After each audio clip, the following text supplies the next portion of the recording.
కూడా గమనార్హం. అలాగే వైఎస్ రాజశేఖర రెడ్డి అసలు ఎన్టీఆర్ అభిమాని.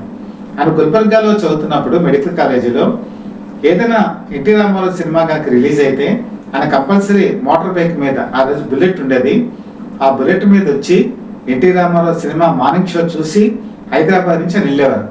అలాంటి వైఎస్ రాజశేఖర రెడ్డి కూడా కాంగ్రెస్ పార్టీలో 1984లో సూపర్ స్టార్ కృష్ణ జాయిన్ అయిన తర్వాత వాళ్ళిద్దరూ చాలా ఆత్మీయులయ్యారు. ఒకనొక టైంలో కడప విజిట్కి వెళ్ళారు super star Krishna.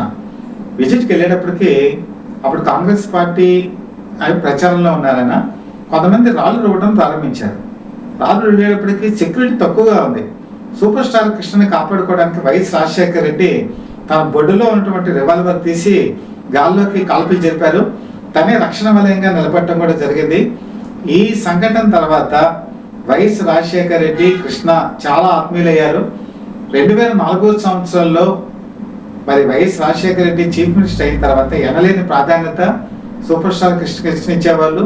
Super star Krishna కూడా కాంగ్రెస్ పార్టీలో అప్పటికి రాజీవ్ గాంధీ లేకపోయినా కూడా వైఎస్ రాజశేఖర రెడ్డిని అభిమానించేవాళ్ళు. వాళ్ళిద్దరూ ఏ ఫంక్షన్ జరిగినా ఎక్కడ వచ్చినా కూడా చాలా ఆత్మీయంగా మాట్లాడుకునేవాళ్ళు. ఆ విధంగా పొలిటికల్గా మీరు చూసుకుంటే ఆ రోజుల్లో రోసయ్య కానీ, వెంకయ్య నాయుడు కానీ, గౌతు లచ్చన్న కానీ ఇలాంటి వాళ్ళందరూ కూడా కృష్ణను అభిమానించేవాళ్ళు. కారణం ఏంటంటే జయ ఆంధ్ర మూవ్మెంట్కి ఆయన సపోర్ట్ ఇచ్చారనేటువంటి ఉద్దేశం.